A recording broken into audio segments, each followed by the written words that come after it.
আজকের এই দ্রুত আড্ডায় আমরা একদম সহজ ভাষায় জেনে নেব কৃত্রিম বুদ্ধিমত্তা মানে এআই এর ধরন আর এর পেছনের আসল বিজ্ঞানটা সম্পর্কে।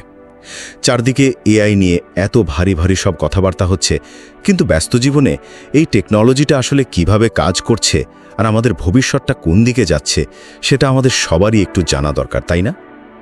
তো প্রথমত চলুন এআই এর ক্ষমতার দিকটা একটু দেখি। ন্যারো বা দুর্বল এআই হলো অনেকটা অফিসের সেই স্পেশালিস্ট কর্মীর মতো, যে শুধু একটা নির্দিষ্ট কাজেই একদম বস। যেমন ধরুন আপনার ফোনের গুগল অ্যাসিস্ট্যান্ট বা নেটফ্লিক্সের মুভি রেকমেন্ডেশন। এর ঠিক এক ধাপ উপরেই আছে জেনারেল এআই, যেটা একদম আমাদের মানুষের মতোই যে কোনো কাজ শিখতে আর করতে পারবে। আর সুপার এআই হলো এমন এক ভবিষ্যৎ যেখানে যন্ত্রের বুদ্ধি মানুষকেও ছাড়িয়ে যাবে। দ্বিতীয়ত একটু ভাবুন, এই যে আমরা গুগল বা নেটফ্লিক্সের মতো ন্যারো এআই রোজ ব্যবহার করছি, এরা আসলে কাজ করে কিভাবে? মূলত এরা লিমিটেড মেমোরি বা সীমিত স্মৃতির উপর ভর করে চলে। মানে অতীতের কিছু ডেটা মনে রেখে নতুন সিদ্ধান্ত নেয়।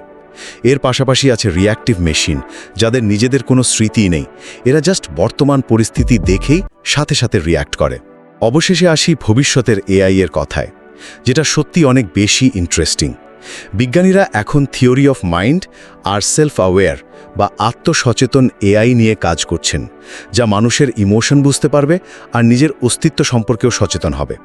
আচ্ছা, একবার চিন্তা করুন তো, আগামী দিনের এআই কি সত্যি আমাদের মতো আবেগ ফিল করবে, নাকি সেটা হবে স্রেফ আবেগ অনুকরণ করার একটা পারফেক্ট অ্যাক্টিং? একদম সহজ কথায়, ক্ষমতার দিক থেকে এআই 3 প্রকার আর কাজের ধরনের 4 প্রকার। যেখানে আজকের এআই শুধু নির্দিষ্ট ডেটা নিয়ে কাজ করছে, কিন্তু ভবিষ্যতের এআই হয়তো আমাদের আবেগ আর অস্তিত্বের সত্যিকারের অংশীদার হতে চলেছে।